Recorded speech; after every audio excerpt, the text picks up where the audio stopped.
and development, it seems as if Super Mario Sunshine was always destined to take an experimental direction that would forever solidify it as the oddball entry when compared to its siblings. A sequel to Super Mario 64 was inevitable. That game took no time at all to cement itself as one of the most influential and beloved games in the history of the medium. A Super Mario 64 2 was a no-brainer, and it was planned to release on the Nintendo 64 disk drive, with a focus on multiplayer to make up for its omission from the last game, and also to have an excuse to finally include Luigi as a playable character. But this iteration of the project was eventually cancelled and didn't get very far in development, likely in response to the commercial failure of the 64DD. Information about the next 3D Mario wasn't shared again until development of the console that would follow the N64, the GameCube, was already well underway. At Space World 2000, a tech demo featuring 128 small Marios, Super Mario 128, was shown to the public to highlight the new hardware's enhanced power. The name Super Mario 128 had been used years before this event by Miyamoto himself when asked about a potential Mario 64 sequel. The demo at Space World, however, was reportedly not what Nintendo had in mind for the follow-up to the classic N64 game. Mario 128 and the project we'd come to know as Super Mario Sunshine were not one and the same, and Super Mario 128 never did manifest into a full standalone release, instead going on to influence future projects within the company in several forms or another, like Pikmin, Twilight Princess, and even Super Mario Galaxy, the latter of which went on to be directed by Yoshiaki Koizumi, the director of the Space World tech demo and the director of Super Mario Sunshine. During all of this, the Mario Sunshine project was being worked on separately, and it was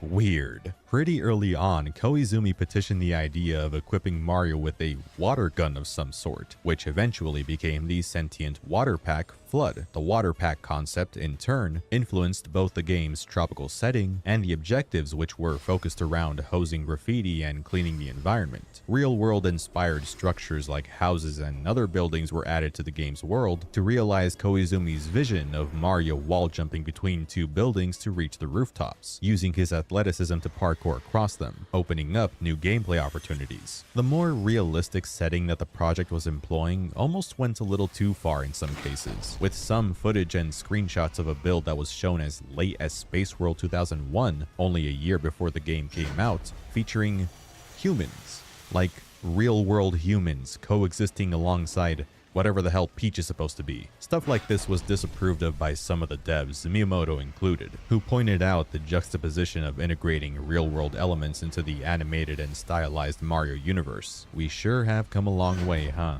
There is something that I have always found incredibly fascinating about pre-release material from this era of gaming. I feel like nowadays when we get trailers for upcoming games, it's way more common than not for them to perfectly mirror what the final game ends up looking like. There may be some changes here and there from pre-release to release, and there have obviously been some exceptions in recent years, but we certainly don't get overhauls like this anymore, that's for damn sure. Sunshine looked like a completely different game only a year out from its announced launch date. Even when analyzing the footage from E3 2002, which was held just a couple of months before the release, some parts still look radically different between this build and the final build. And yet it still ended up launching in the summer of 2002. The final game, likely as a result of a chaotic development cycle, wasn't in the most polished and, ironically enough, cleaned up state it could have been in, and wasn't quite the 3D Mario platformer everyone on the team had envisioned. Miyamoto notably talked about his regrets over 2 decades later of making the game significantly more difficult than Mario 64, to give one example. Really, I didn't notice. Regardless, it became the 3rd best-selling game on the GameCube, right behind Melee and Double Dash, and was praised pretty favorably by most critics at the time. Even in 2002 though, the difficulty and less refined aspects received some pushback, and these sticking points would go on to define the legacy of Super Mario Sunshine in the eyes of several fans as years passed. As I said earlier, while it's much easier to find folks nowadays who look at the game in a positive light, there was a period of time where it seemed like a good chunk of the internet fucking hated Mario Sunshine. First of all, in my opinion, this could never qualify as the worst game in the mainline series when games like this exist, and second of all, while Sunshine is definitely one of the more imperfect installments of the bunch, A part of me also feels that many of its detractors exaggerate the game's flaws to an undeserved degree. Many folks like to use the word messy to describe Sunshine, but sometimes there is an unconventional beauty that can be found within even the messiest works of art. Super Mario Sunshine is one of those games to me. I'm heavily biased considering that I grew up with it, but it's not like my nostalgia is the only source of my love for this game. I have nostalgia for Shadow the Hedgehog too, but that game is not good. The memories and emotions that Sunshine brings out from within me when I play it are simply the cherry on top of this tropical sundae. A messy tropical sundae that may make you cry at times, but a delicious one all the same. Super Mario Sunshine sees Mario, Peach, and series newcomer Toadsworth on vacation in the sun-drenched tropical paradise of Isle Delfino. Unfortunately for them, the entire island is suffering from an epidemic of causing the island's source of power and sunlight, the Shine Sprites, to flee from the Shine Gate. The person responsible?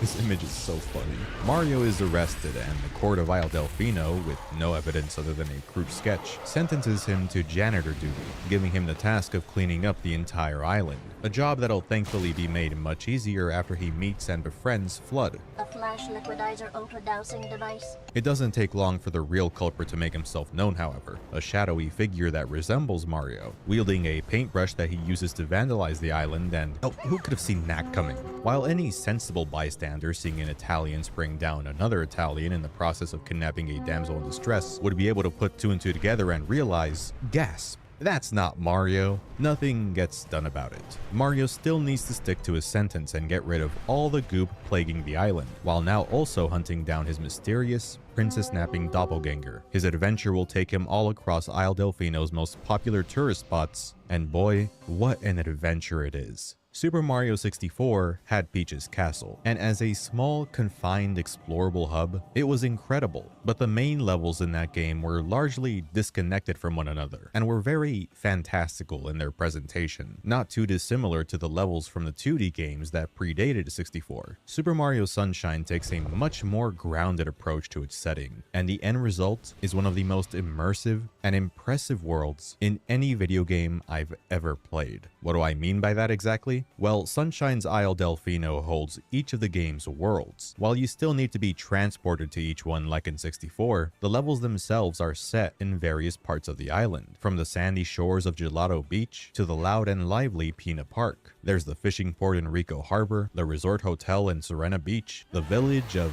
well, Pianta Village. Each of the 7 main areas in Sunshine is given proper contextualization to fit organically within the game's setting. And I'm not just talking about how you can open up the map and see exactly where each area is in relation to the rest of the island. This game takes things several steps further than that even. On that very same map screen, you can read trivia about each level as if you were skimming through a travel brochure while on an actual vacation, selling the believability of this being a fully thought out, popular vacation spot in Mario's world that, while obviously fictional and merely simulated in a digital space, feels real thanks to these additional details. Adding to this sense of authenticity is the fact that when you're in a level, you can see some of the others from certain vantage points, giving you an even better idea of how Isle Delfino is laid out. You can see Rico Harbor from way up high in Bianco Hills, and Serena Beach and its hotel from Pina Park. You can actually see every other level from the park, except Milky Bay, which is just one reason why Pina Park is my favorite world in the game. I often like to imagine a version of this game with a true open world, maybe in an alternate universe where Sunshine was made in the modern day with a setup similar to something like Bowser's Fury. You'd easily be able to travel to and from each stage by swimming or zooming across the ocean waters with the turbo nozzle. Just thinking about it makes me hope that a future 3D Mario game implements something akin to that idea. While I understand to a certain degree the criticism that Sunshine has received for its samey tropical visuals and aesthetics, it does wonders for enhancing the game's atmosphere, and to this day, I respect Sunshine for its commitment to immerse players in its setting. Not to mention that the game is absolutely freaking gorgeous. I've always felt that the GameCube generation marked the first time that artists were able to convincingly replicate the look and feel of official artwork with in-game rendering tech, which basically means that Mario is no longer limited to having having an ass composed of 4 polygons. The character models are on point, and I've always appreciated Peach's redesign here, where she has her hair in a ponytail and is wearing a slimmer dress that's more appropriate for the warm climate. Mario, on the other hand, is wearing the same damn outfit, except his sleeves are rolled up. At least you can properly drip him out if you talk to this NPC after getting 120 shines. I also really like the effects work that sells Sunshine's unique look. The wavy lines at the top of the screen to visualize the island's blistering peaks, and the water rendering in particular is mesmerizing. The GameCube library contains some damn good looking water, and this game is certainly no exception. As many others have pointed out, including my friend Brian in his recent video about water levels, this really was the beach generation for video games. Just look at Serena Beach, man. It's such a shame that most of the time you spend in this course is inside of the hotel, ripping your hair out in the casino, because the outside view of the horizon, with the orange light of the sunset forming the silhouette of Pinna Park, and giving the low clouds and distant ocean waters this dark purple hue, this is the kind of scene that I would have loved to hang on my wall. Sunshine's courses may not be a masterclass example of varied visual theming, but with this kind of atmosphere, the trade-off was well worth it if you ask me. And I mean, come on, let's not pretend that these levels aren't appealing in spite of that, in their own special ways. First off, there's Delfino Plaza. Yes, although its primary function is to serve as the connective hub for the main courses like Peach's Castle, the plaza is just as much of a level in its own right. The castle in the previous game held a couple of its own stars, called Secret Stars, but a good chunk of them were found in these separate, bite-sized courses and weren't actually in the castle itself, which was perfectly fine. The interior of the castle wasn't exactly the perfect playground to hide stars within anyway, since a core part of the design ethos of these games is finding stars in large, expansive stages, where Mario has enough room to jump around and wahoo his way to each collectible. Delfino Plaza, on the other hand, is a hub that's outdoors, much more open and well suited for platforming and exploration. Just as Koizumi had pitched during development, you're able to run across the building's rooftops in the plaza. You can reach some of these higher areas with wall jumps, which are much easier to pull off now, or by bouncing off of these canopies, or by launching yourself high in the air with a rocket nozzle. The whole area is hiding plenty of secrets, from shine sprites to blue coins, and it's just a joy to run around in. Delfino Plaza is the island's capital city, where several fruit vendors have set up shop, no doubt in hopes of preying upon incoming, unassuming tourists by jacking up their prices. You know that the Piantas are exactly the kind of people that would do this. Don't kid yourself. The Piantas are probably some of the most real characters in the Mario universe, in the sense that not all of them are happy-go-lucky and welcoming like you may expect. See, Nintendo used to be more willing to include NPCs in their games with compromised morals, let's call them. Check this bit of dialogue from the owner of Hotel Delfino. He basically lets it slip that he's taking advantage of Mario's generosity to fix his hotel. We've also already established that their judicial system is fucked, and law enforcement isn't much better. The Piantas are far from being the nicest folks in the series, but I like that. This was taken even further in Paper Mario The Thousand Year Door, where they take the role of Italian mobsters. As far back as I can remember, I always wanted to be a Chuckster. Sunshine features quite a few prominent Italian influences actually. Delfino Plaza and other areas bear a striking resemblance to traditional Italian architecture, and the names of locations and even the new species introduced in this game all have Italian roots. And as a native Spanish speaker, I was able to pick up on a lot of these even as a kid. Delfino is pretty obvious. It's a dolphin, in reference to the shape of the island and the GameCube's codename. Gelato Beach is named after the Italian word for ice cream. The Sirena of Sirena Beach translates to mermaid in both Italian and Spanish, although I also really like how it still makes sense even when pronounced as Serena, being phonetically similar to the word serene. And Noki, of both the Noki Bay and the characters themselves, comes from the name of the food gnocchi. Corona Mountain may even be a small hint of Bowser's involvement in the story before you officially find out about his presence. Corona means crown, and who in this series comes to mind when you think of royalty and volcanoes or lava? The king of the Koopas. This game is fucking awesome, guys. Bianco Hill, sequestered in the island's mountains, is home to a tiny village beside a large lake, with the area's defining landmark being the giant windmill, which also serves as the site of the first big boss battle. Being the first level you visit, this is also where you'll get a better idea of the enemy variety in Sunshine. And much like the rest of the game, they're pretty unorthodox compared to the rest of the series. You've got these Strollin' Stews that are basically Sunshine's version of Goombas. Cyclos like to spawn when you're at higher elevations and try to tackle you with a fast charge attack at the most inopportune times. These birds, called Flurps, like to take fat dumps everywhere. And of course, there's Petey Piranha, a boss enemy that Nintendo would try their damnedest to make stick as a series mainstay from this point forward. I'm not complaining. I think he's pretty cool. Could have done without the puke though. Even some of the returning enemies featured in Sunshine have been injected with the game's trademark weirdness. Piranha plants inflate and explode when sprayed with enough water. Alright, what's with all the inflation shit? And as we move over to Rico Harbor, look at the bloopers. They're kinda gross. And the boss blooper here vomits ink everywhere. Ugh, that's it. You've lost your arm privileges. Verticality is commonplace in the level design of Super Mario Sunshine, and Rico Harbor is certainly no exception. The rocket nozzle can especially come in handy here, when one of the episodes makes you platform across the steel girders that decorate the top of the map. Oh god, these guys are back! This sequence is actually one of my favorite platforming challenges in the entire game. There are many different ways of getting to the cage shine sprite that involve a mix of pole jumping, wall jumping, trampoline bouncing, fence climbing. It's really fun, and the punishment for falling is surprisingly lenient considering you can just steer yourself into the water to avoid taking damage. If only certain other levels were this forgiving. Gelato Beach is one of the weaker courses of the game in terms of its layout, being a tad flatter than some of the others, but it's still pretty cool. It features the first appearance of Cataquax, an omen for things to come, and I really like the story told in this course in particular. In episode 2, you have to point these mirrors toward the egg of the legendary Sandbird. In episode 3, you fight the giant wiggler that was sleeping on the egg in the previous mission, defeating it with the power of sandcastles. And in episode 4, you ride the newborn Sandbird itself to collect red coins in a sub-level that looks very similar to the wing cap level from Mario 64. Sunshine does this sort of thing a lot actually. I haven't talked about the game's general structure yet, but it's much more linear than 64, which allows for greater storytelling potential with small sub-stories that develop over the course of an entire level, since there's a set order of objectives that players are guaranteed to follow now. Gelato Beach is one of the best showcases for this, so for that, it gets a couple of extra points in my book. This is also where you can have your first race against Il Piantissimo, Sunshine's very own Koopa the Quick-like character, and in one of the first bits of gaming trivia I ever remember blowing my mind, the face model beneath the mask is practically an exact match of the Running Man from Ocarina of Time, who in turn was repurposed as the Postman in Majora's Mask. All three of these characters are also closely tied to the concept of racing and going fast, so who knows, maybe they're actually all one and the same in the scope of whatever multiverse these Nintendo games are all a part of. Gelato Beach is neat, but it pales in comparison to the level that directly follows it, Peanut Park, which, as I mentioned earlier, is my personal favorite in the game.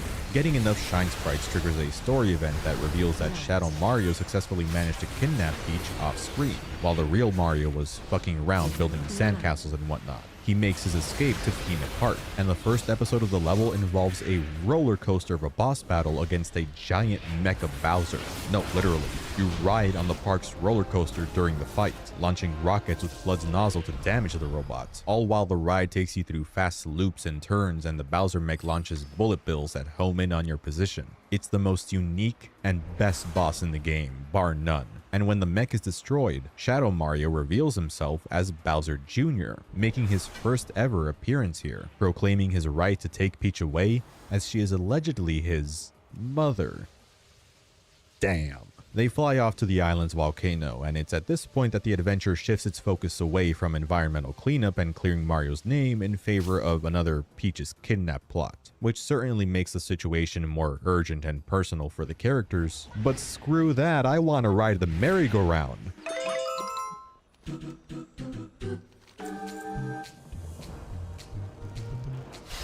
Can I get a refund? Peanut Park is awesome. Starting with episode 3, you're able to freely explore the park to your heart's content. And it takes me back to the rare times that my family was able to afford to take us on trips to Six Flags or Great America or the Santa Cruz Beach Boardwalk every couple of summers. I was too much of a bitch to go on most of the rides, and I still am if I'm being honest. But I just loved walking around, looking at all the attractions, buying overpriced snacks and drinks. It was great. An amusement park is such a creative setting for a 3D Mario stage, with so much potential for unique platforming set pieces, and Peanut Park definitely delivers on that front. I adore the concept of the runaway Ferris wheel mission, and how I discovered on my first playthrough that you can just thread the needle and hover through the spinning wheel instead of taking the long intended way around the back. This is also the level that allows you to unlock Yoshi after completing episode 4, triggering the Shadow Mario event in Delfino Plaza where he's carrying a Yoshi egg. Spraying him down here unlocks Yoshi in every other level, in select episodes at least, as well as in the plaza, granting you the means to enter Sirena Beach. The mission you need to complete to unlock Yoshi though freaked me out. You have to defeat these Koopa variants outside of the park, and their voices have always unsettled me. I vividly remember the power going out during this mission as well when playing late into the night one time as a kid. A traumatic moment that made me not want to play games at night for weeks after it happened. Sirena Beach is the 5th level in the game, the site of the island's signature resort hotel. There is no hotel when you arrive though, even though you were able to see it in the previous world before coming here, as the Goop's terraforming properties have caused the entire building to sink into the ground. It doesn't return until after Mario takes care of this giant manta ray boss that shocks him on contact, just like the paint here does. Okay, hear me out. Anybody else ever get the urge to eat the paint in this game? Really, specifically these two variants. They look like yogurt or melted ice cream. No? Just me? Alright then. Every other mission here, with the exception of episode 6, takes place inside of Hotel Delfino. The whole gimmick here is that the hotel is overrun with booze, which I would bet money on being a reference to Luigi's Mansion. It wouldn't be until the 3rd game in that series though where the idea of a haunted hotel would be fully realized. Some missions here take Mario into the hotel's casino, more evidence of the owner's sleazy vibe and the Pianta's ties to criminal activity. You can't tell me this place isn't laundering money and doing some other shady crap. Just look at this freaky ass dude chilling in the basement. Please put your tongue away, man. Yeah, and a more explicit callback to Luigi's Mansion, episode 5 involves a boss battle under the casino against King Boo. Now, there has been much debate regarding a certain line King Boo says in the original Luigi's Mansion where he mentions that Mario is a pain in the ass. However, Super Mario Sunshine, which came out a year after Luigi's Mansion, marked the first ever encounter between these two characters. This has led many fans to speculate that the events of Sunshine actually take place before the events of Luigi's Mansion, which is a neat possibility to consider. This would also make Sunshine the first mention of Professor Egad in the mainline Mario timeline. 2 of his inventions are in this game, one being used for good and the other for evil by the protagonist and antagonist respectively. Bowser Jr. all but name drops him in the Peanut Park scene, which Flood reacts to, and Flood himself mentions GAD Science Incorporated at the airstrip during the opening. Thank you for purchasing this item from GAD Science Incorporated. As insignificant as it may be to some people, I really appreciate the small bits of world building that the series includes at times that makes you wonder if there's an order that these games take place in. There almost definitely isn't, mind you, but that doesn't make it any less fun to speculate. Noki Bay is one of the most eye-catching stages in the game. Something about the water in this level in particular especially pops, probably because of the way that it contrasts with the white stone cliffs and ruins. The music here is also a standout. Sunshine, much like 64 before it and other Mario games before it, has a general main theme that gets remixed across many of the game's levels, specifically the first 3 and Delfino Plaza, reinvented with different instruments and such to set a different tone, but the later levels feature songs that are wholly original compositions. Noki Bay is one of those levels, and it just might be my favorite track in the OST. It's an incredibly serene and catchy piece, with the focus on flutes in the mix enhancing that feeling of relaxation.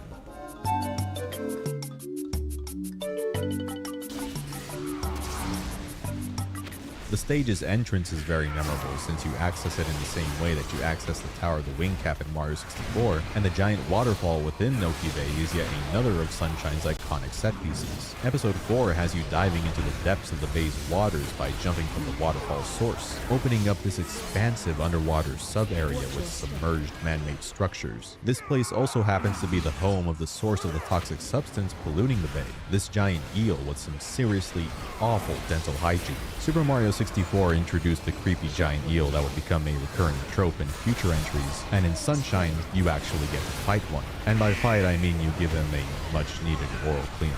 Finally, the 7th main area is none other than Pianta Village. This small colony is located on one of the highest points on the island. You can reach the top of the giant tree in the center in one of the later episodes and take a look at just how far Peanut Park is, a view that perfectly captures all of the progress that you've made. Pianta Village has this unique gimmick where the odd-numbered episodes are set at night while the even-numbered ones are set during the day. The time of day is even directly linked to two of the most famous secrets in the game. This blue coin you can get by spraying the moon while standing on the giant golden mushroom, and the shine sprite that spawns by spraying the sun from the top of the aforementioned massive tree. This stage probably ranks a little lower than some of the others for me since there isn't all that much variety in the mission objectives here, and well, there is a certain other reason, but I still really enjoy the quaint atmosphere of Pianta Village, especially at night where the colors are super vibrant in the missions that feature the fiery orange paint.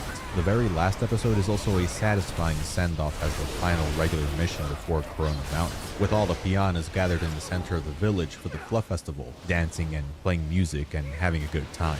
Many of the other worlds feature similar celebrations in their respective 8 episodes, and it gives me this feeling that I made a positive impact on the lives of these islanders, even if some things came at the expense of my sanity.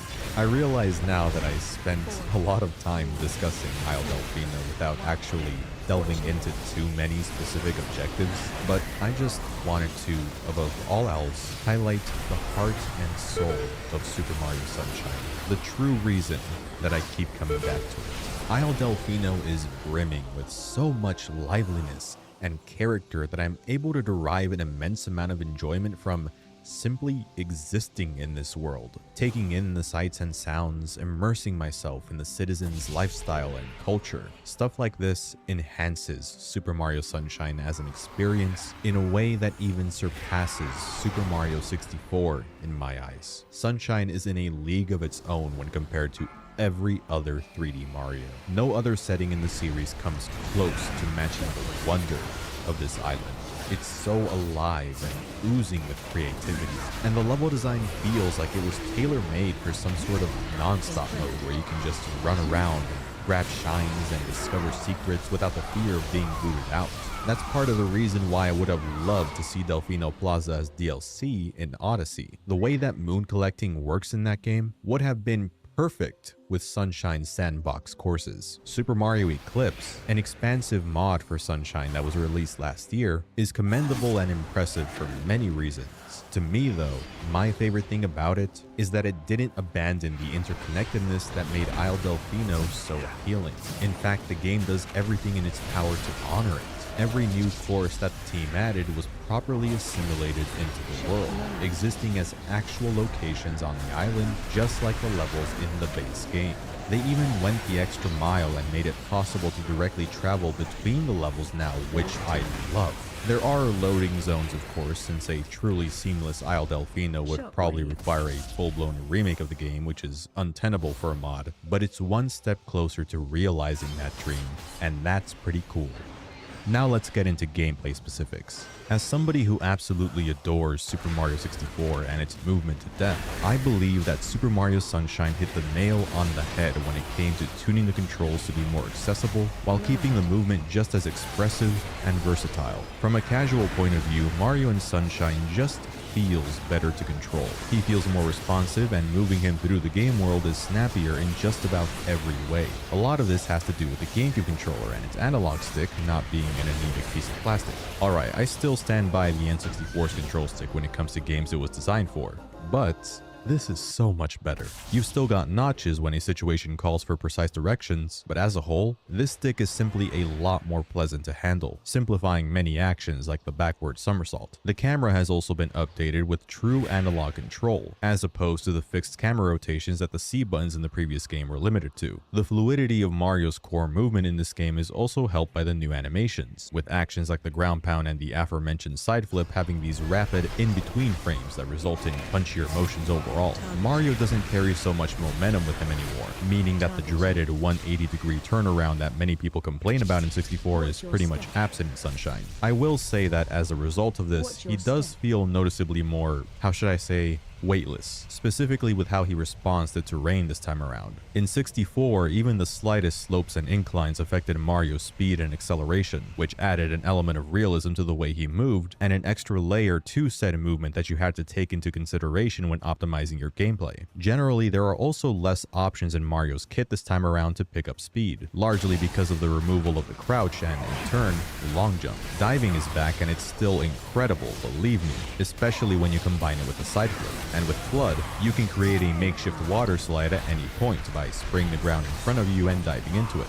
This can make you go insanely fast, but Mario's handling during this is pretty stiff, which limits its usefulness to straightaways, and the way in which you lose a lot of your speed after jumping out of the slide has always felt a little unnatural to me. In 64, long jumps and dive jumps and silly kicks combined with the terrain opened up all of these unique ways to move quickly, and the way that jumps in that game can be so easily chained together made preserving that speed a lot more satisfying. Granted, I am also a lot more comfortable with 64's movement overall as somebody who speedruns it on and off for fun, so my differing level of experience with both games probably plays a big influence in my observation as well. Plus, there's a reason why 64 is the one I've sunk the time into learning to speedrun. As I said in that video, I think it's one of the easiest speedrun games to get into at a beginner level. Top players are still on a whole other level of skill, of course, but it's usually not too difficult to understand what it is they're doing, and it helps that quite a few high-level strategies in that game don't often require quick inputs, just a lot of practice and familiarity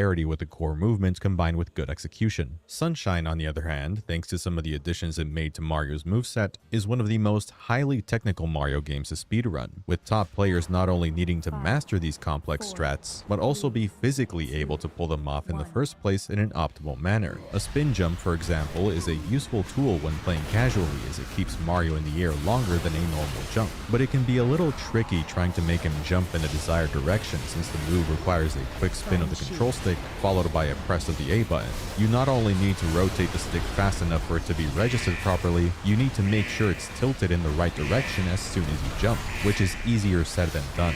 I've never been able to pull it off consistently, much less quickly and while on the move. But high-level speedruns of Sunshine demand this level of skill. On top of all of these other frame-perfect or near frame-perfect tricks, there is very little room for error here. And this is all without mentioning that Sunshine speedruns also involve several complicated glitches, which there's a reason for that I'll save for later. I'm pointing all of this out because, well, speedrunning is cool, but also to further illustrate my point from the Mario 64 retrospective about what makes the 3D Mario games some of the most revered and beloved in their genre. There is so much hidden depth to be squeezed out of the fundamental gameplay of these titles. It's truly remarkable how Sunshine simultaneously made Mario feel more refined and modern for a general audience to pick up and play as, while not putting any hard limits on what the player could achieve if they want to stretch the bounds of the movement system. That is precisely why so many fans celebrated Super Mario Odyssey when it came out, and I think that the movement in that game is masterful in its own ways too. But truthfully, there is something about Sunshine that just clicks with me more. It really is a special middle ground between the other two sandbox 3D Marios. Sunshine was also the 3D Mario game that began the tradition of giving Mario a built-in extension to his regular jump. Now, some folks bash mechanics like Flood and Galaxy Spin Jump for muddying the pure, distilled, raw act of platforming that 64 featured with no safety nets whatsoever. The 3D Mario games that followed 64 are able to get away with it, I feel, because these mechanics aren't solely meant to serve as a lifeline. In Flood's case, his hover nozzle can only take you so far, and I've always seen it as more of a boon to platforming because of how it opens up new and creative ways of interacting with the level design. Flood is not some silver bullet that kills all sense of challenge. The levels are all constructed in ways that encourage you to experiment with your nozzles while still keeping their abilities in mind so as to not make it too easy for the player to bypass every obstacle. At the same time, any skips I do manage to find feel sufficiently earned, because I put the time and effort into closely examining the spaces around me and was able to successfully use my cute little jetpack to take advantage of them. Flood is not a win button, is what I'm trying to say. The levels are carefully designed with appropriate consideration of what he is capable of, strengthening said level design and the fun of exploration as a result. And while Sunshine wasn't a launch title, the entire flood mechanic played a big role in the GameCube controller's final design. A key part of the gameplay involves shooting water with Flood's default nozzle, a simple mechanic that works so well largely because of the input method. You control just how much water is sprayed with the right analog trigger by pressing down on it as hard as you want. It is the reason that I refuse to use a Pro Controller when playing this game on the Switch via the 3D All-Stars collection. Having to hold down an entirely separate button to be able to spray while running is...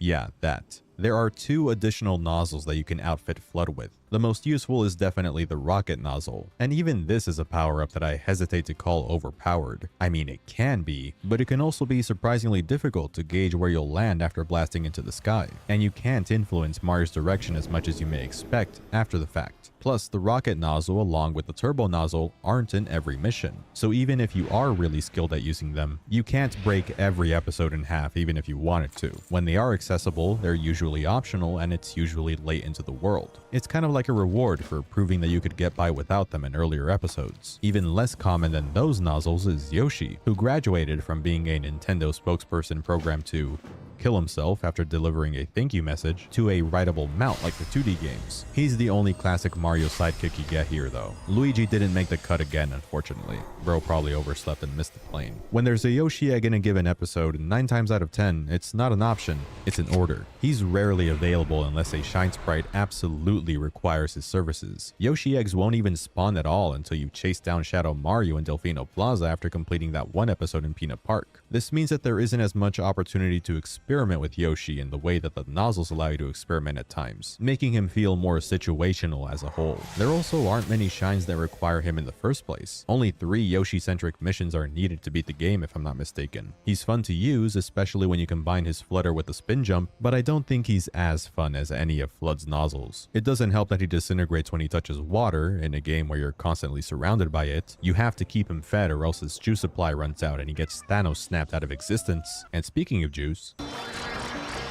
seriously, what is it with this game's infatuation with puke? So yeah, when it comes to special power-ups, the rocket and turbo nozzles are a lot cooler to me. And while they can be situational in their own ways too, notably the turbo nozzle, I personally don't mind that too much. I think the nozzles are at their most interesting when I have the choice to equip a certain one and have to figure out my own ways of accomplishing my objective with whatever nozzle I settled with. I like that there's a trade-off to each nozzle, and being able to switch between all 4 freely at any time would undermine the importance of those trade-offs. And to bring up another way that they balance Flood, there's a water limit. You have to refill the water tank every so often when it's running low, and the rocket and turbo nozzles guzzle water like nothing else. I'd forgotten just how vital water management is, until I found myself running out more than I care to admit during my latest playthrough. It's probably also because I love abusing the spam spray technique, which can rapidly expend any water you have in the tank if you aren't paying attention. There are points where you can actually ignore when the game wants you to use a specific nozzle for a specific task. One of my proudest achievements as a kid was making it up to the Shine Gate just with the hover nozzle. Yeah, my heart broke a little when I cleaned off all of this gunk and saw the Shine Sprite spawn high in the air, but my determination to try to find a way to somehow still grab it in spite of how out of reach it was led me to access Piana Village early,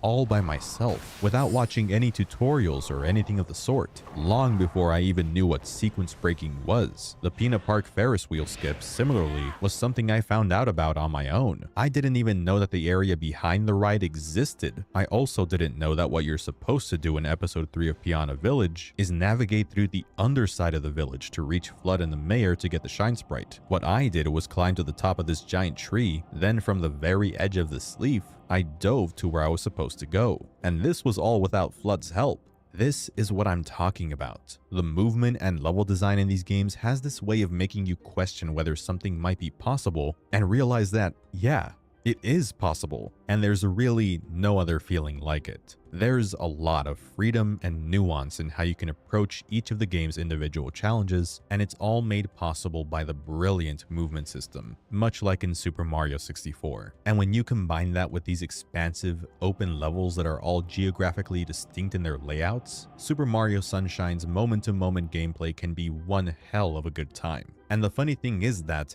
I don't even think that it's the Shine Sprites that take the most advantage of Mario's abilities. No, That's where the blue coins come in. There are 30 blue coins in the 7 main stages and 20 in Delfino Plaza, and the process of searching for and collecting blue coins in this game feels like a direct precursor to how Odyssey would implement its main collectible 15 years later. Think about it. There are several blue coins in a level at a time for you to find. You remain in a level after collecting one, which can make the pace at which you collect them ludicrously fast, and you can grab any blue coin at any given time, as long as it's actually available in the episode you selected, but I'm getting ahead of myself. Sunshine's levels come the closest to feeling like the non-linear sandboxes they feel destined to be when you're on the hunt for blue coins.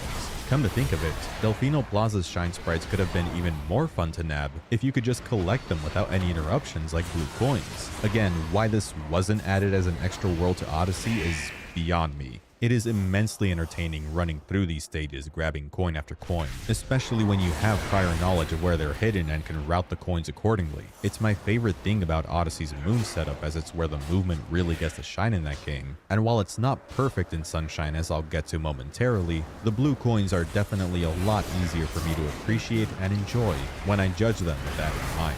They're also just nice to have as a secondary collectible to look out for while going after the shine sprites, something that Mario 64 was sort of missing and other 3D platformers that were inspired by it included. Even if you aren't explicitly going out of your way to look for these things, it's nice to have some kind of tangible reward for exploring and learning that you can exchange 10 blue coins for a shine sprite in Delfino Plaza. It's a shame then that this aspect of the blue coins and many other design choices in the game at large can very easily sour one's experience, to the point that even I have a hard time defending Sunshine in certain contexts. I've alluded to this game's notorious reputation already, but now it's time to really delve into the reasons why it has that reputation to begin with. Bianco Hills, the game's first level, features 8 main shine sprites to collect, along with 2 secret ones and a 100 coin shine. This is the format that every other world follows, but for now, let's just break down what getting all of the shines in Bianco Hills entails. The first episode has you taking out one of these polluted piranha plants, which you have defeated 2 of already by this point, one in Delfino Airstrip and another in Delfino Plaza. The next episode has you going up to the big windmill to fight Petey Piranha. The third mission is the first secret area you'll encounter, an obstacle course consisting of floating platforms set in a disconnected void where FLUDD is taken away from you. Episode 4 involves an 8 red coin hunt in the village itself, with some of the coins forcing you to deal with the previously mentioned Cyclo enemies. The 5th mission is a rematch with Petey Piranha, now taking place in the village that you were just exploring in the previous mission. The fight is a little more dynamic than the last one, but ultimately boils down to a very similar showdown. The mission after that is yet another secret level, different stage but near identical setting with very similar looking pieces of floating geometry. Episode 7 is a Shadow Mario chase, which is just one of 11 chases in the entire game, if you count the 4 that occur in Delfino Plaza, and there's not much that changes between them aside from the location you chase them through. Finally, the last regular mission here is another red coin hunt, with most of them located above these tight ropes guarded by Cyclos. Feels a little familiar, huh? And how about those secret shines? Well, both of the ones in Bianco Hills require you to revisit the secret stages in episodes 3 and 6, and they're just a retread of the same platforming course. But now you have FLUDD and you have to collect red coins. Oh, and don't forget about the 100 coin shine, which now boots you out of the level like every other shine, and you can no longer pair it with another shine because of that. I hope this part of the title is starting to make a little more sense now. While I'd never go as far as to say that Sunshine has you doing the same exact tasks over and over again, it certainly isn't making it easy not to say that. In the first world alone, there are 2 fights against the same boss, a rematch with a boss you previously fought twice and will fight 2 more times after this, 2 of these abstract secret levels that are structurally different but still aesthetically the same, and 4 red coin missions. Now, 3 of those red coin shines can be skipped if all you want to do is finish the main story, and the same goes for the 100 coin shine, but this recycling of objectives sadly is not a one-off example. For as much polish as the movement and the overall world design and atmosphere received, not as much attention was paid into filling Sunshine's stages with more varied objectives. As it stands, there aren't very many Shine sprites that I can point to as being wholly original and unique to the levels they occupy, at least not in the grand scheme of how many shines there are to get in the whole game. The few specialized objectives that are here are great, some of which I briefly brought up earlier, like Ely Mouth's Dentist and Mirror Madness, Tilt Slam Bam. Rico Harbor has a blooper surfing safari, Pina Park has the runaway Ferris wheel mission that I can't shut up about, Serena Beach has one of my top 5 favorite shines in the entire game in episode 3, Mysterious Hotel Delfino, which tasks you with getting a pineapple to this Yoshi egg in the lobby. To reach the pineapple, you need to navigate through the maze-like hotel using secret passages and other unusual methods, which is consistent with the level's haunted theme. Then you need to take Yoshi to the attic to eat these thick boos, letting you reach the area directly above the room that the Shine Sprite is located in. It's a slower paced mission, sure, but it feels very clever in the way you solve it, and it has always stuck with me because of that. Sunshine has good objectives, it has great objectives, there just aren't enough though. With the overabundance of red coin shines and boss rematches and cleanup missions, unfortunately overshadowing some of the better ones that are here. Now if the game was set up like Super Mario 64, this wouldn't be such a big issue. Repetition would still be a thing, but you'd simply be able to ignore the episodes you don't want to do. Grab whatever 60 or 70 shine sprites you want to grab, destroy Bowser's bathtub, and boom. Game done. Unfortunately, that just isn't an option in Sunshine. There's a Shadow Mario chase in episode 7 of every world. In order to beat the game, you need to piss on him in every level. And in order to reach episode 7, you need to clear every other episode in the level leading to it. And they have to be done in order. Actually, you can skip episode 1 in Bianco Hills, and also do Gelato Skip to skip most of Gelato Beach. And in Pina Park, you can— Yeah, I know you nerd, you get what I mean. See, this is a big reason why the Sunshine speedrun is so glitch heavy. Glitches make it possible to cut down on the number of episodes runners need to complete in the any % category. This is probably also at least partially the reason why Sunshine speedruns never really took off in the way that 64 speedruns did. The strict linearity makes the game less enticing to replay in general. We talked about the benefits of this structure earlier with how each world is now able to tell its own self-contained story by forcing players to get the shine sprites in a set order. This also gave the level designers more freedom to slightly remix each world in different episodes, making the same area feel a little more fresh every time you return to it. However, this came at the cost of giving players less input in how they want to play through the game. You have no input anymore really. You need to clear the 7th mission in every level. No ifs, ands, or buts. Buts. The only way you can possibly mix things up is by switching worlds whenever you get bored of one, but even that's merely a band-aid solution since you'll have to return to whatever level you're stepping out of eventually. This also means that, unlike Mario 64, if a certain objective is giving you a hard time and it happens to be an episode that precedes episode 7, you can't substitute it with another shine sprite. You have to suck it up and lock in. Otherwise, you won't be able to reach the end. This also ties into a much larger problem I have with Sunshine that has bothered me since the day I learned how the game is set up.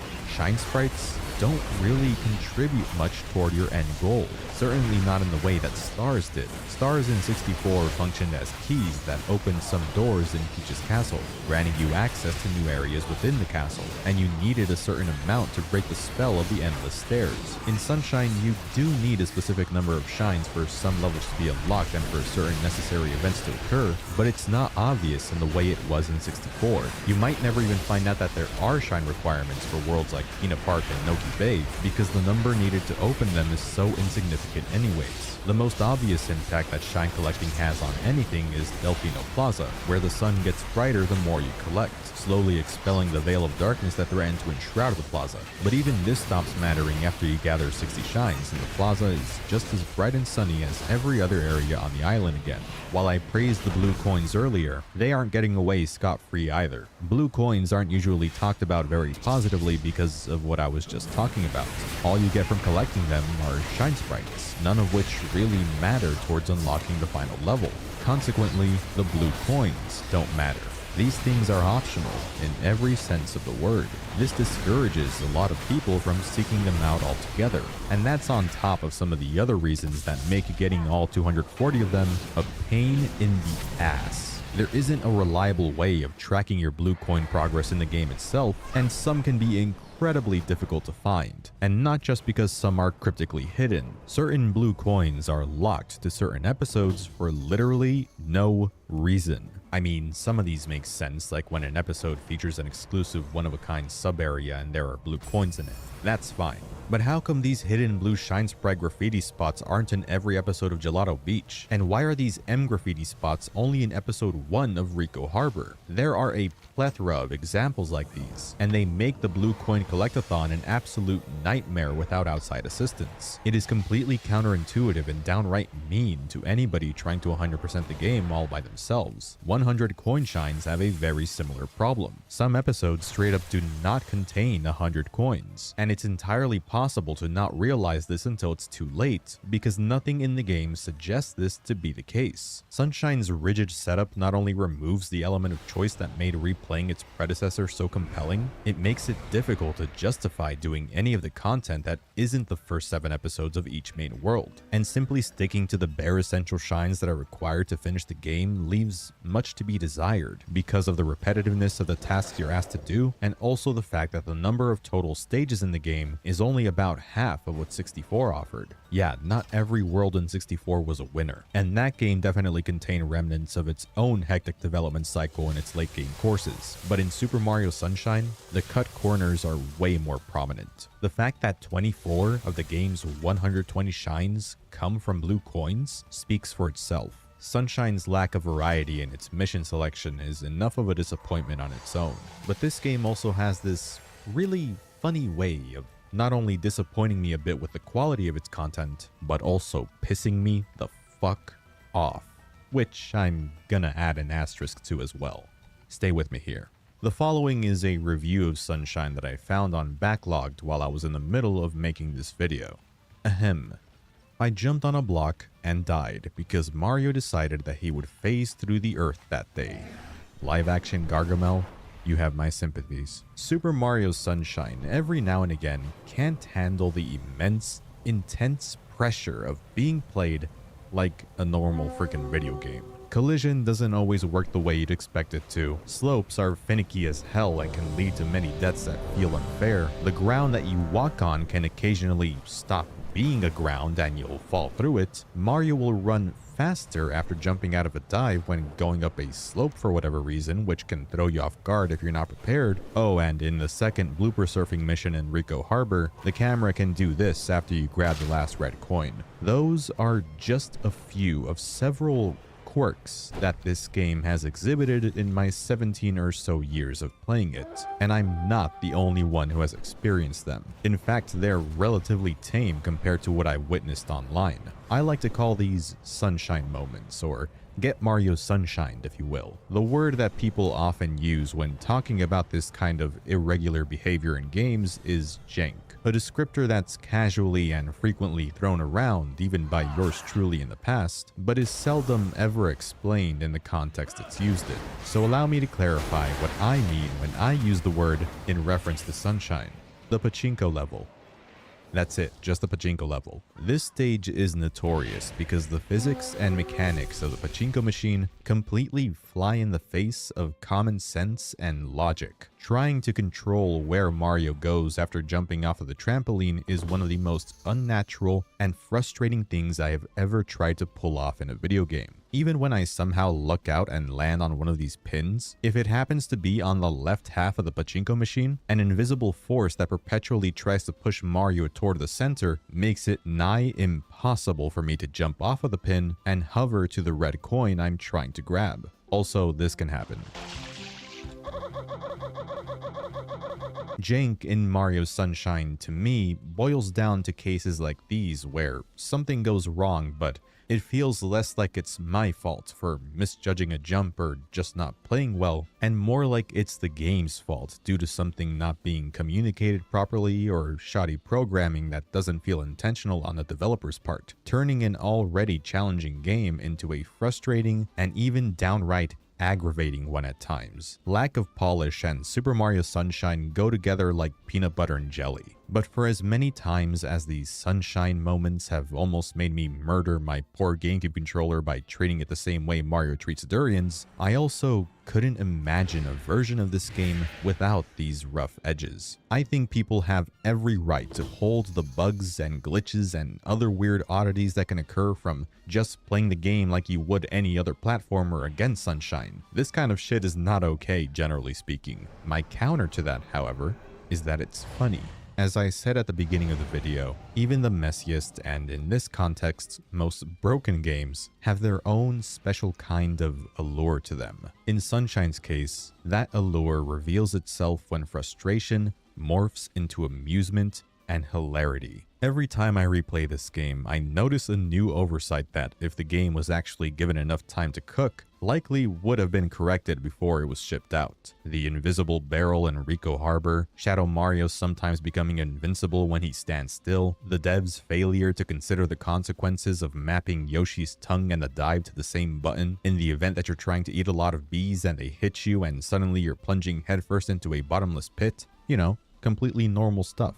Would Super Mario Sunshine be a better game overall if these wrinkles were ironed out? Probably, but the game would be a little more boring too, don't you think? It's like Pikmin 1 in that way, where the duct tape that holds everything together in these games adds to their charm and appeal to weirdos like me. This is how I feel about it today though. Ask me about Sunshine's jank when I'm late into the night getting footage for a silly YouTube video and the spikes in Corona Mountain insta-kill me, and I'll probably call it bullshit and the worst game ever made. In other words, I'm a Sunshine fan. And don't worry, even if Mario Sunshine was a perfectly functional video game with bridges that actually worked, it has plenty of other ways of making you absolutely miserable. Some of these missions had to have been designed by the most sadistic and evil devils that have ever worked in the games industry. This game is filled to the brim with obnoxious difficulty spikes, the likes of which would never be included in a mainline Mario game made in the modern day. Everyone always points out the dreaded lily pad ride through the poison river because of the tedious ordeal that is trying to get to the stage in the first place, and how missing just one red coin means you need to try again, or Gelato Beach's watermelon festival that has you pushing this giant watermelon while avoiding cataquacks that can instantly pop it if they come into contact with it, or the blue coins in Corona Mountain that you need to collect while riding this mud boat through lava that's a pain to steer and sinks if it so much as nicks something. Personally, I've always held more of a vendetta against those couple of hellish shines that are actually needed to finish the story, because they were what prevented me from, well, beating this damn game as a kid. The Sandbird is tricky enough even when you know what you're doing, but when I was a child, it caused me so much grief because I didn't know what I was supposed to do. It would tilt 90 degrees when it reached a certain point in its flight path, and I was just left confused. How is this fair? How am I supposed to avoid falling off? Oh, I need to carefully stand on the edge of the bird when it rotates to save myself? How was I supposed to figure that out? This Manta Ray boss is so overwhelming. They're freaking everywhere. I have no room to breathe. I'm constantly running out of water. And if it's not the mantas that get me, it's the electric goop that I still think looks delicious. The casino though? Christ. Why does even the tiniest droplet of water flip the tiles that I don't want to flip? I've been here forever, man. Give me a goddamn break. Well, I got a game over in the secret stage. Guess I gotta deal with this crap all over again. And these secret levels can suck my ass. They just keep getting harder and harder, and the one in Noki Bay is the worst one yet.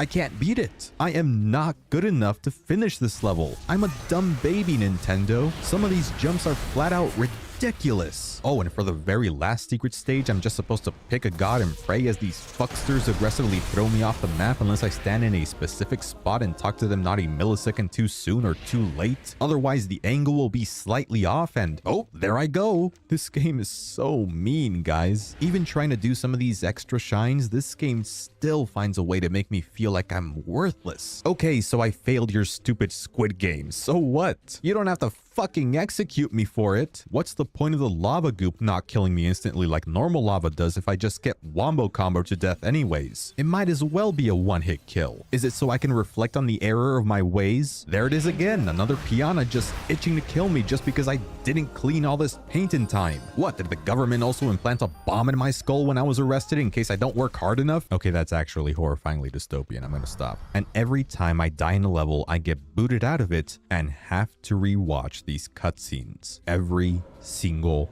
time.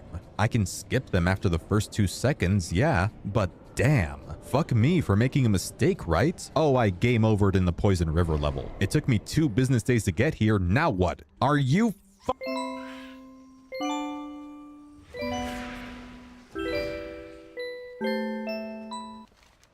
Well, that was fun. But now that those hyperbolic reactions are out of the way, here's how I really feel. Super Mario Sunshine is hard. I will never deny that. It's the hardest 3D Mario game by a mile, even if you're just trying to do the bare minimum to reach the credits. It not only features some of the most grueling platforming courses in a mainline Mario game, but also a different breed of difficulty where the challenge comes from other factors like tedium, RNG, and overly harsh consequences for failure. Like I said earlier, my justification for trading my original copy was because I felt that I had reached my personal skill ceiling. I couldn't get any better at the game, as hard as I tried, so I lost all hope in never beating it and said goodbye to Sunshine. There's a little more to that story though. I want to say about 2 years after I initially parted ways with the game, one of my friends at school lent me a bunch of his games that he wasn't playing anymore for me to try out. Lo and behold, one of them was Super Mario Sunshine, and out of that batch of 5 games or so, it was the one I put the most time into before I eventually had to return them all. One of the missions I was stuck on when I had the game was Petey Piranha Strikes Back. Sure enough, since I was still using the same memory card, that Shine Sprite was still unobtained in my save file. For the hell of it, I selected it and made my way to Petey Piranha to initiate the rematch, and I beat him on my first try. After all my past attempts, I was finally able to move on to episode 6 and then episode 7, finally finishing everything I needed to do in Bianco Hills. The Shell's secret in Noki Bay was another shine I had given up on. This one still wasn't easy, and I remember getting a couple of game overs just like old times, but soon enough, I cleared it as well. For the next couple of weeks, one by one, I was knocking out every episode that had once halted my progress and cleared all the episodes after them, until finally, after defeating Shadow Mario 7 times, that cutscene played. I did it. I unlocked the volcano, and boy was it a ball flicker of a final level, but I wasn't gonna let anything stop me anymore. I was so close to the end. I could almost taste Bowser's bathwater. And then I did it.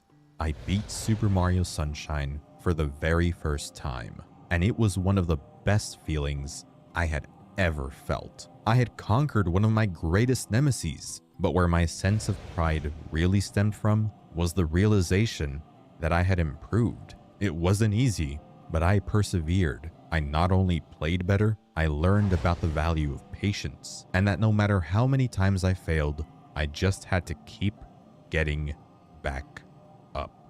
Mario Sunshine is the only Mario game, minus some of the NES ones, that I consistently game over in, even today. And like I said, I will never deny that it is a hard game, but sometimes I feel like people exaggerate how difficult it is, just a tiny bit. Many shines that frequently make it into lists of the hardest Mario levels honestly aren't too bad. You just have to take your time with some of these, note your mistakes, and try to learn from them. That in itself can be difficult considering the game goes when you lose a life as if it's trying to mentally fuck with you and make you want to punch a hole through your TV, but it's doable. And eventually, like any challenging video game, like many obstacles in life, eventually you'll overcome whatever level was giving you a hard time. I wish I could go back to my younger self and tell him that, yeah, Of course you can stand on the sandbird's neck to stay alive when it rotates. Yeah, maybe you should hang around the beach during the Manta Ray boss where you have more room to breathe and a large body of water to hide in and refill Flood's tank when you need to. Those secret levels giving you a hard time? That's fair. They're not supposed to be easy. So don't rush things and don't skimp out on all the 1-ups along the way. Chucksters can still suck a dick, but they can't all be winners. I surprised myself by how little I died when getting footage of this game. When I did die, it was usually because I was playing recklessly, and some of my deaths were flat out on purpose because I needed the footage. The casino in Hotel Delfino was still annoying, the pachinko machine gave me a much harder time than it has in years honestly. The 100 coin missions were still incredibly time consuming. Need I bring up the Chucksters again? But every other well-known difficult shine didn't take me more than a couple of attempts. Some I even did on my first try. And the secret stages are awesome, frankly, and I'm tired of pretending otherwise. I love how dangerous the later ones are, and they let Mario's floodless acrobatics shine in a way they don't get to anywhere else. At the risk of sounding snobby and elitist, my latest playthrough of this game has honestly made me wonder if certain people have ever considered that maybe it's okay when you aren't able to breeze past certain games and that a little bit of friction can make things more interesting. Still, difficulty is and always has been a weird topic to discuss. It's damn near impossible to assess just how easy or hard a time somebody will have with a game and how much it will affect their overall opinion, especially with a game like Sunshine that can just shit the bed at any moment. But I've also been playing video games for a long time, and I've talked to some friends about Sunshine's difficulty as well, and I still stand by what I've been saying. I understand why Sunshine has the reputation it does in regards to how punishing it can be and how that can be perceived as a bad quality of the game, but its difficulty is precisely why I now consider it to be one of the most satisfying Mario games to play through. And while some shines are still sort of BS, a good chunk of them offer tough but manageable challenges that provided me with an unmatched sense of accomplishment after finishing them. I like that Sunshine doesn't pull its punches, if for no other reason than because it's yet another trait that distinguishes it from the rest of the crowd. It truly is a Mario game that has no equal.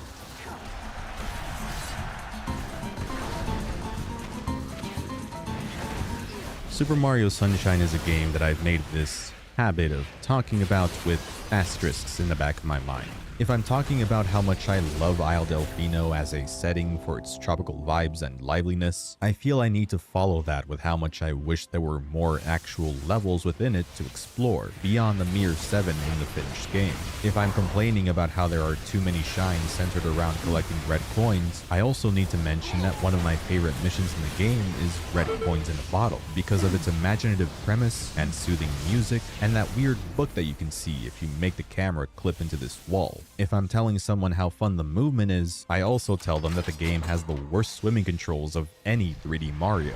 Yeah, Sunshine, the one with all the water. Sunshine is an odd duck for sure, and is undoubtedly the black sheep of the series, which I think is what impeded my ability to take a firm stance on the game for so long, given the negative connotations that come with that label, and why I've always felt the need to preemptively come up with rebuttals to my own thoughts out of fear of coming off as a rose-colored glasses wearing fanboy, or a cynical hater desperately trying to prove otherwise. I still did my best to provide nuance, as I always try to do, especially for something as complex as this game. At the end of the day though, Super Mario Sunshine is a game that I personally will always cherish despite all of my problems with it. Like Mario 64, there are many things to love about it when strictly looking at it as a game. Its enchanting world, its expressive gameplay, and its summertime jams. But like its predecessor, it's also a game that has transcended simply being a video game to me. It's a reminder of some of the most joyful days of my life, and a timeless experience I'm able to revisit as often as I want whenever I want a taste of that seasonal comfort. Super Mario Sunshine warms my heart, and from now on, I'd like to just be able to leave it at that. Thanks for watching.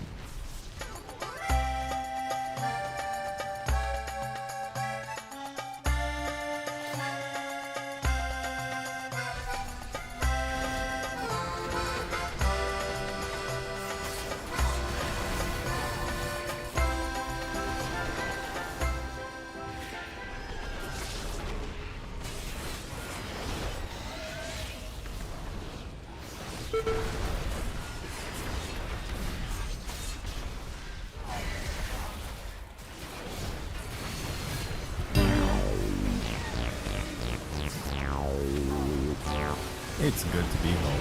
The Nintendo GameCube was my childhood video game console. I've talked about how I grew up playing the Game Boy Advance, but that system was primarily my sister's. The GameCube was something I received as a gift around 2006, I want to say. It was the first console I was able to call my own. I spent countless hours playing Mario Kart Double Dash, Mario Party 7, the SpongeBob movie game. I mostly stuck to games that were targeted towards kids, and I definitely stayed as far away as I could from horror games. I'm a really big fan of horror nowadays, but in my youth, I couldn't stomach this kind of stuff. It wouldn't be until many years later that I started dabbling in mature rated video games, including those in the survival horror genre. Resident Evil is my go-to series for this now, and I have a fondness for classic style RE in particular, exploring an elaborate location like a gothic mansion or police station, solving puzzles and finding keys to progress, all while under the constant pressure of supernatural forces and a ranking system that motivates me to push my skills to the limit and replay the games multiple times. My younger self wouldn't have been able to make it past 10 minutes of these games, but in the collection of GameCube titles I owned as a kid, there was one that arguably contributed in sparking my love for scary media, and it's one of the only games I can think of that tries to give you a heart attack when you start it up. Luigi's Mansion was a game that was just creepy enough for me. See, I can say that I've always been fascinated by horror, but I wasn't always willing to indulge in scary movies or games. Luigi's Mansion had the benefit of being set in a universe I was already familiar with, and well, it's definitely not a horror game, but it can still evoke those spooky vibes in an E for everyone kind of way. I try to replay it at least once a year, usually during October, because Luigi's Mansion is f***ing based. This game is one hell of a good time. It trades a lengthy adventure for one that is endlessly replayable with captivating arcade-like gameplay, a memorable setting, and a ton of charm. It is one of my favorite GameCube games, and to this day, is still my favorite in the Luigi's Mansion trilogy. I mean, it's one of the only GameCube games in my collection that I never sold back when I used to sell my old games to fund newer ones. This is still my original copy that I bought at a GameStop way back in the day. You know that it's from GameStop because the price tag is stuck on the cover art and not on the actual game case. Luigi's Mansion is very special to me, and today, I want to give the game its time in the spotlight. The planning stages for Luigi's Mansion started as early as 1999 with the concept of making a game focused on exploring a series of rooms in a large house. The exact setting bounced around from a Japanese-style ninja complex to a dioramic dollhouse before finally landing on the mansion that we all know and love today. Mario was initially pitched to be the player character, but when it was decided to make the mansion haunted with ghosts and ghouls and the like, the team decided that Luigi made for a more fitting protagonist, someone who could realistically be passed off as cowardly unlike his more heroic brother. This was the birth of Luigi's timid personality that would become one of his trademark character traits going forward. Sure, let's finally give Luigi his own game and have him act like a little bitch. To create the atmosphere the team was aiming for, a lot of work was put into perfecting the game's visuals. The N64 wasn't powerful enough to produce the desired lighting effects and real-time shadows, so the project was set to be developed for the GameCube, known as Project Dolphin at the time. Luigi's Mansion and the GameCube were developed in tandem, in a way that production of the former directly influenced production of the latter. The Luigi's Mansion team, composed of familiar faces like Shigeru Miyamoto and Takashi Tezuka, directly asked for certain features to be integrated into the beloved lunchbox specifically for this game. For example, a big reason why the GameCube controller ended up having dual analog sticks is because Luigi's Mansion heavily relies on that second stick to allow players to control the vacuum independently of Luigi's own movement. The game was built as a technical showcase for the console with the inclusion of dust effects, squash and stretch animations for the character models, and jiggle physics for Luigi's nose of all things. Luigi's Mansion made its first public appearance at Space World 2000, when it was simply presented as a tech demo for the GameCube. It wasn't until E3 2001 that the game began to resemble more of what the final build ended up looking like. This is also where we can look at some of the mechanics that were ultimately cut from the final release. The Poltergust 3000 originally had a pressure meter that built up with continuous use of the vacuum and could overheat, which would cause Luigi to take damage from the resulting explosion. The Game Boy Horror also displayed the current time in this footage. This led to a misconception that Luigi's Mansion was initially going to have an in-game time limit, and that the game would end if the player failed to rescue Mario before the end of the night, resulting in a game over screen depicting the infamous possessed Luigi that in actuality was just a scene made for the game's trailer. It's an urban legend and certainly not the last one I'll bring up in this video, and although it isn't real, it's definitely fitting given the kind of game this is. Games like Luigi's Mansion just feel tailor-made for the creation of rumors and myths like these. When the GameCube launched on November 18, 2001 in North America, Luigi's Mansion launched right along with it, and people fucking hated it. Okay, that isn't true, but the game did receive a couple of mixed reviews upon its release. Its short runtime and failure to live up to the reputation of the last big launch title in the Mario series, Super Mario 64, were some of the more common criticisms thrown towards the game. Yeah, Link's crossbow training is good, but is it as good as Twilight Princess? Like, come on, Luigi's Mansion was never meant to be the big follow-up to Mario 64. But the fact that it was a launch title for Nintendo's new system meant that the two were going to be compared pretty much no matter what. If this game and Sunshine had swapped release dates, Luigi's Mansion may have been appreciated more for what it was at the time. Instead, it took a couple of years for the game to gain a cult following, and it is now recognized as one of the best titles in the GameCube's library, leading to the creation of a sequel in 2013 for the 3DS and a third game in 2019 for the Switch. It also helped that financially, the game performed remarkably well, becoming the 5th best-selling GameCube game in North America. Luigi's Mansion is now a franchise, but the first game is undoubtedly still the most unique one of the trilogy. After winning a mansion in a contest he didn't enter, Luigi finds himself in a spooky predicament upon his arrival, expecting to meet up with his brother Mario. With the Jumpman nowhere to be seen, Luigi explores the interior and learns that the house is full of ghosts. Just in the nick of time, this scientist, introducing himself as Professor Egad, saves Luigi from a ghost ambush, and the two make their escape and reconvene in Egad's lab. Egad explains that the mansion appeared out of thin air just a couple of days ago, with the spirits having fooled Luigi to lure him there. After learning that Mario did in fact enter the house and is yet to come out, Luigi agrees to learn the ways of ghost hunting to rescue his brother. Equipped with a flashlight, the Game Boy Horror that serves as a map and camera, and the ghost capturing Poltergust 3000, you control Luigi as he pushes through his innate fear of the supernatural to explore the entire mansion and fight any ghosts that get in his way. There are 4 main areas to explore, but each part of the mansion itself is connected seamlessly with no loading. Upon defeating the main boss of an area, the next area becomes available to you. The game follows a structure not too dissimilar to Metroid, with you having to find keys to open locked doors and even discover elemental power-ups for your vacuum to gain access to new areas. These have to be the most fire-resistant walls in the world, I mean, goddamn. Most new rooms you enter need to be cleared before you can progress. Clearing a room can be as simple as defeating all of the ghosts in it, but every so often you'll need to solve a puzzle that requires close inspection and interaction with the environment. They can range from lighting all of the candles to checking a toilet to find a key. These puzzles are never too brain-taxing, but many of them are memorable all the same. It isn't too hard to figure out that you need to light the candles in the Astral Hall, but the room looping if you try to exit through this door before lighting them, and the way the combat gauntlet is preceded by the flames turning purple are why this puzzle has stuck with me all these years later. If you do find yourself stunned, scanning your surroundings with the Game Boy Horror not only triggers delightfully charming comments from Luigi that does wonders for building up his personality, something that I will touch more on later, but doing this can also provide hints as to what you need to do. In the portrait ghost encounters, which are all essentially puzzles in and of themselves, inspecting their hearts will clue you in on how you're supposed to capture them. And on that topic, this is as good a time as any to get into the meat and potatoes of the gameplay, the actual Ghostbuster. It's a system that is simple to learn and infinitely satisfying to master and actually play. And a lot of the joy that I derive from Luigi's Mansion's combat can be directly attributed to the controller. The GameCube controller is one of my favorites out there, and Luigi's Mansion makes impeccable use of its defining features. To begin capturing a ghost, you have to stun them with your flashlight first. In my experience, you want to let a ghost get as close to you as possible, which can easily be done by keeping the flashlight turned off with the B button and releasing the button at just the right time to stun them. Once you do this, you can start sucking them up with the right trigger. Its analog nature and gratifying click when you press it down all the way, making this an input that never gets old. To drain the enemy's health, you have to tilt the control stick in the opposite direction that they're trying to escape in. But the trick here is to continuously flick the control stick to drain chunks of their HP in bursts, a skill that is downright necessary against the portrait ghosts. All of these inputs, combined with the controller constantly vibrating as you work to keep a ghost trapped in the poltergust vortex, makes the ghost busting in Luigi's Mansion feel like an actual, real physical struggle that you have to feel for yourself to properly appreciate. There is nothing more rewarding in this game than being able to capture a strong ghost, one that's constantly fighting against the pull of your vacuum, in one go, or when you're able to hit that sweet spot in a corner and just deplete their health in a matter of seconds, or when you manage to catch multiple ghosts at once. And the feeling is only amplified by the sound design and the jingle that plays once you clear a room.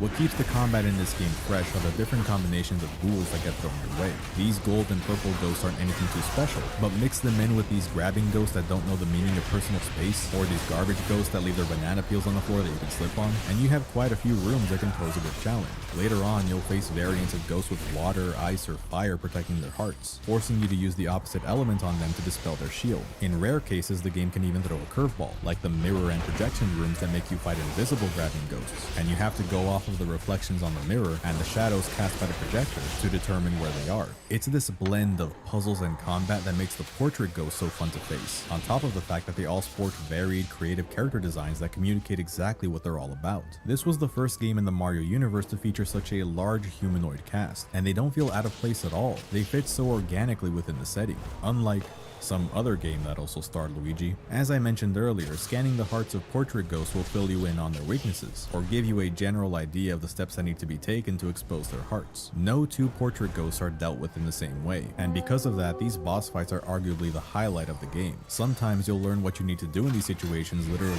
hours in advance. In Neville's study, you can find his wife Lydia's childcare diary, where she mentions that the twins got mad at her once for twirling the toy helicopter in their room. You aren't actually able to go inside of the twins' room until 2 areas later, and making the helicopter spin is exactly what you need to do to get their attention. Yeah, what I also love about the portrait ghosts in Luigi's Mansion is that they're all essentially part of a big family, and a lot of them are honestly just minding their own business, like Slim Bangshot, who spends his time playing pool by himself, f***ing loser. My favorite portrait ghost by far has to be Melody, a pianist who has an ear for video game music, specifically Mario music.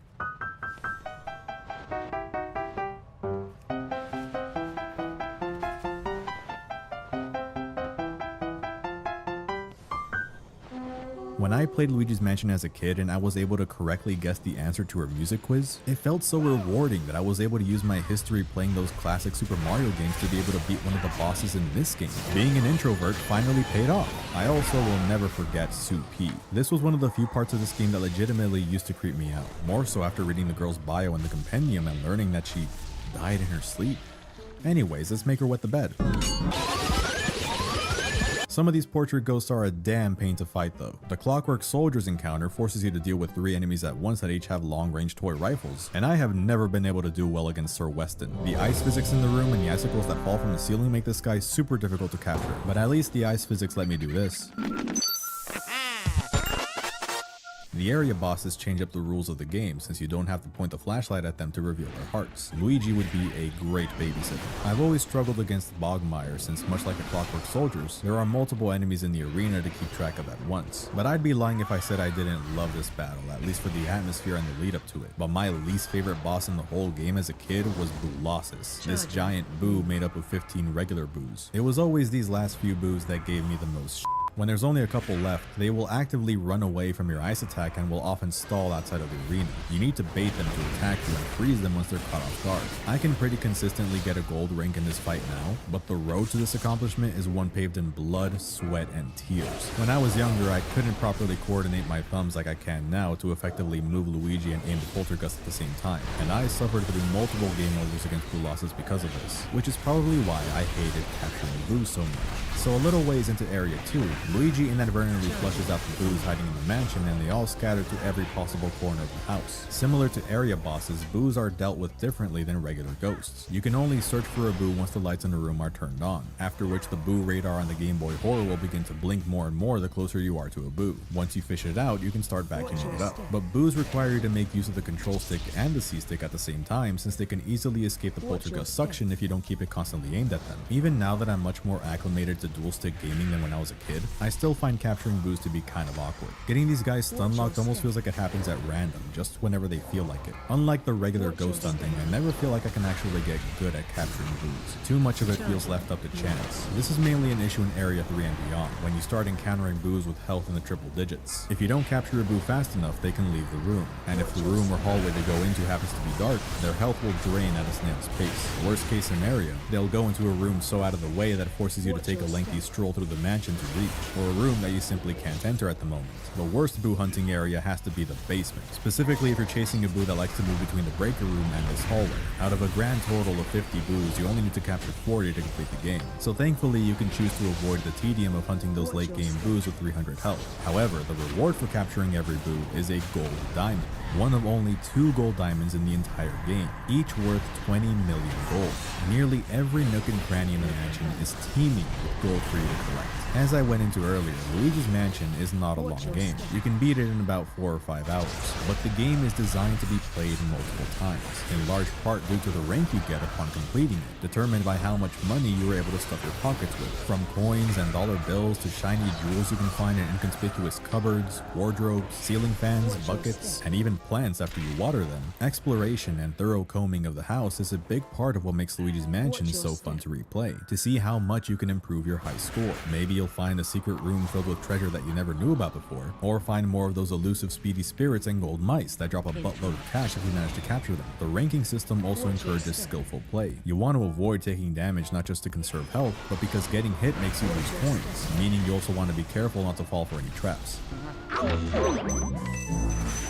Portrait ghosts drop pearls that contribute to your total gold as you suck them up, and if you're able to drain 90 health points from one uninterrupted, they'll drop a big pearl that's worth more than the small and medium pearls that are easier to obtain. This is also tied to an entirely separate ranking system. See, these bosses are all called portrait ghosts because they were all once turned into paintings when EGAT originally captured them. Shortly before the events of the game, King Boo rallied a bunch of his minions to free Boo Losses from its painting, and while they were at it, they freed every other ghost in EGAT's gallery. EGAT uses this machine to turn the ghosts you capture back into portraits, and the dumbass built a reverse function into the machine, which is how this whole mess began in the first place. The type of frame you get for each portrait ghost, with the worst one being bronze and the best one being gold, depends entirely on how well you performed in the fights against them. For normal portrait ghosts, getting the gold frame involves collecting the biggest pearl like I mentioned earlier, and for the area bosses, you have to keep Luigi's HP above 90. The true challenge run of Luigi's Mansion would entail not just getting the A ring, which isn't too hard to do once you know where every gem in the mansion is hidden, but also getting a gold frame for every boss in one playthrough. It's probably possible, but I sure as hell would never be able to do it. Not with the RNG introduced with the poison mushrooms that a portrait ghost can drop if you take too long to capture them. That can make you kiss that gold frame goodbye no matter how well you were playing. Doesn't mean I don't try to do my best to achieve that coveted perfect run every time I replay this game. And honestly, thank God this game is as short as it is. It's such a tightly packed adventure where no second feels wasted. And while there is more depth to the ghost capturing than meets the eye, it would probably start to get old in a longer game. But as it is, in my opinion, Luigi's Mansion is the perfect length. And not only is its design ripe for revisits, its charm factor and atmosphere alone will keep you coming back to this house over and over again.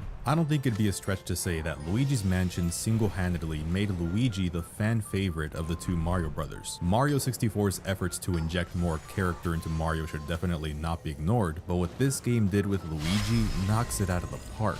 He's so expressive and animated and dorky, and it just makes playing as the younger brother an absolute pleasure. I love the way that he slowly reaches for doorknobs when unlocking a door, the peace sign and proud grin he shows the camera when picking up a key item, how he taps his foot and scratches his ass when EGAT is talking to him, and when you're exploring, Luigi hums along with the main theme, which is simply amazing. He hums timidly when the area is dark, playing up his fear of the ghosts he knows are just waiting to get the jump on him.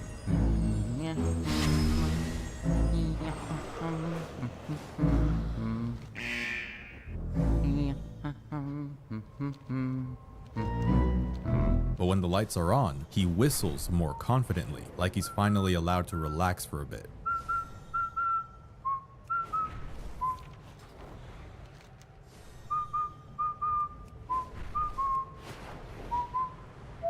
And of course, there's the famous Mario call. Every time you hit the A button, you are reminded of Luigi's ultimate goal.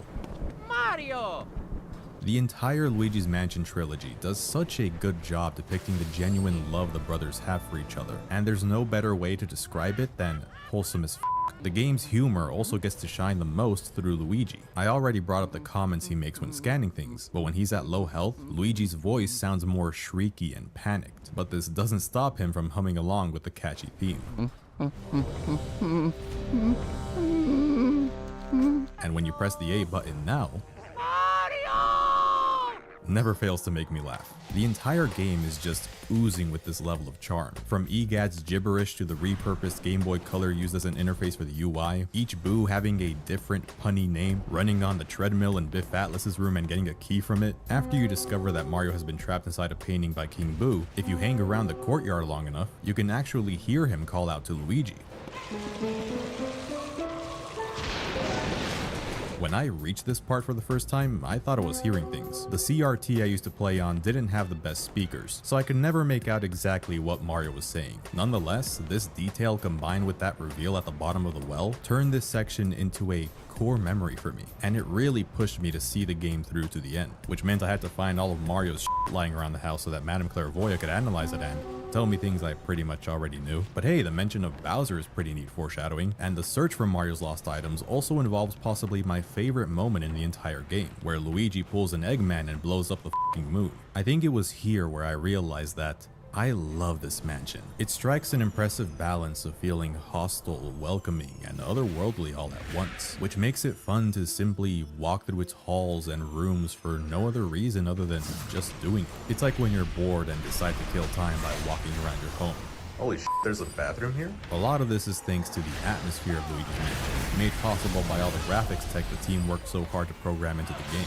This is a pretty video game that expertly meshes a stylized look with realistic elements like dynamic lighting, reflections, clock physics. When lightning strikes outside, the shadows of all the objects in a room get cast on every surface. And with how often you hear variations of the classic theme throughout the game, when a room is just quiet, it can be pretty unnerving. I remember feeling uneasy roaming the halls of Area 2 and being able to hear Mr. Lug's eating noises and Melody's piano through the walls. Again, this isn't a particularly scary game per se, but Luigi's Mansion excels at creating an immersive spectral setting for the player to get sucked into and attached with. It is nearly impossible not to become intimately familiar with the layout of the mansion. It is architected with such care that you will subconsciously memorize where each room is located, and with each one being so aesthetically interesting, it serves to build the character of the mansion itself. Looking at the house from the exterior, it even appears to have a face. Since a mansion is a location not too far detached from the real world, Luigi's Mansion captured my imagination in a way that not many other games had done. I remember I'd grab a Luigi plush I had and one of my dad's flashlights, wait for nightfall, and pretend I was playing the game in real life. The connection I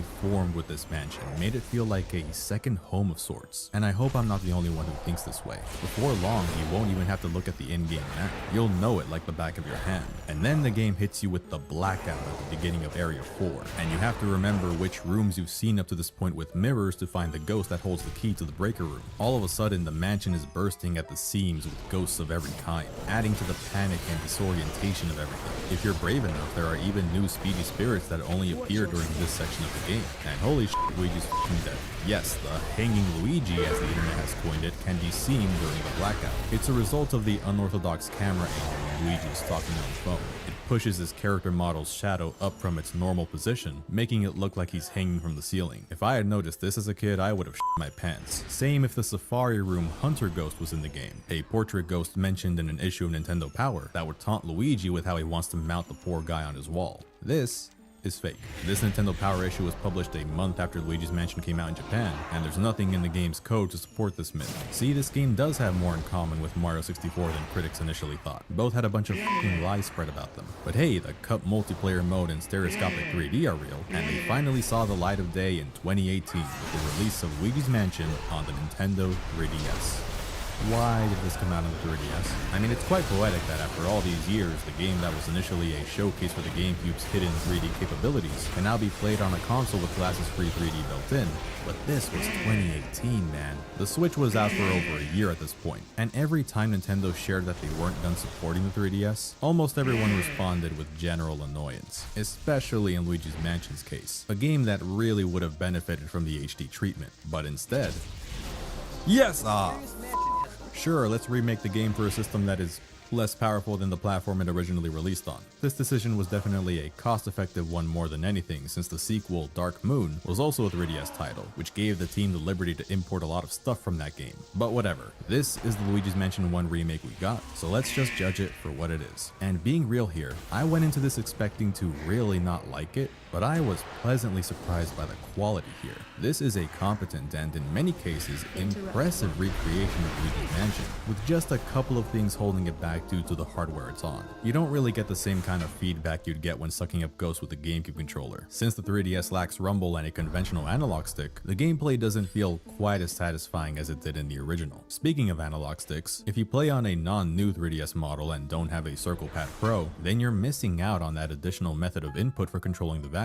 Instead, you'll have to use a combination of gyro controls and holding down the B button while moving the circle pad to get Luigi to face the way you want him to. It is something I got used to after a bit, but it's nowhere near as intuitive as the original game's control scheme, which made me relive the frustration of the Boolossus fight when I spent most of it fighting against the controls to get that damn last boo. This is probably why they added the option to use the strobe bulb from Dark Moon, which can help alleviate the struggle a little by giving you a more reliable method of stunning ghosts. Visually, this is a gorgeous game for the system. Compared to Dark Moon, the level of detail is cranked up exponentially for nearly every environmental asset, and it even outshines the GameCube version in certain areas. The final boss segment looks strikingly good to me. This does come at the cost of performance when the action gets busy, and it's especially noticeable in the new co-op mode, I mean my lord. But fidelity wise, it's one of the best looking 3DS games I've seen, and the 3D effect is really good. It's like you're peeking into a dollhouse, which if you remember, was one of the suggested settings for the game. I will say that I do prefer the GameCube version's character models though. The original game was released right before the Mario cast received their updated modern designs, and I've always had a soft spot for the way the characters looked in the N64 era, where Luigi wasn't as lean and tall as he is now. It gives the original Luigi's Mansion that extra bit of charm and distinct visual identity. The main reason to play the 3DS version though is the updated Hidden Mansion. See, Luigi's Mansion on the GameCube had this mode as well that unlocked after you beat the game. Think of it like a New Game Plus. Your vacuum is twice as powerful at the cost of you taking twice as much damage when you get hit, and there's more treasure around the mansion to boot. Luigi's Mansion 3D completely revamps the Hidden Mansion, turning it into something more along the lines of a second quest. Every room now has different formations of ghosts, and you'll encounter ghosts that normally only appear in later areas much earlier. All enemies have 1.5 times more health and hit harder too. Some portrait ghosts like Chauncey have new attacks and behaviors to make them more difficult. Portrait ghosts themselves now have a new rank to aim for with the addition of platinum frames, and you can rematch them at any time in the gallery, and the gallery itself looks completely different. There's a new S rank to shoot for, the locations of Speedy Spirits and Mario's lost items have been shuffled around, and all of these changes added up offered a refreshing take on a game that I had essentially memorized by this point. It felt like playing Luigi's Mansion for the first time all over again, and for that, I loved the Hidden Mansion on 3DS. At the same time, it kind of pissed me off. This version of the main adventure is hard. I feel like some rooms go a little overboard with the amount of strong enemies you're asked to deal with at the same time. In the first Luigi's Mansion game, Luigi just isn't equipped to deal with this much oppression, not like the third game where he at least has a way of dodging attacks. Here, I had to learn the importance of letting go of ghosts early to avoid an attack coming my way. Sometimes though, damage feels unavoidable, like when I get hit because I temporarily lose control of Luigi when he's in his startled animation. Regular ghosts can now randomly drop poison mushrooms, and to top it off, there is no way to recover health in the Hidden Mansion, unless you are able to capture 2 or more ghosts at once. The hearts they drop are the only ones you can find in this mode, and the big hearts you used to be able to find in furniture right before an area boss are replaced with "you gotta be f***ing kidding me." I feel like I'm playing Lost Levels all over again. But unlike Lost Levels, I had a really good time playing through this version of the game. It's challenging, yes, but incredibly fulfilling. It should be noted that Hidden Mansion 3DS is partly based off of the Hidden Mansion you can find in the PAL release,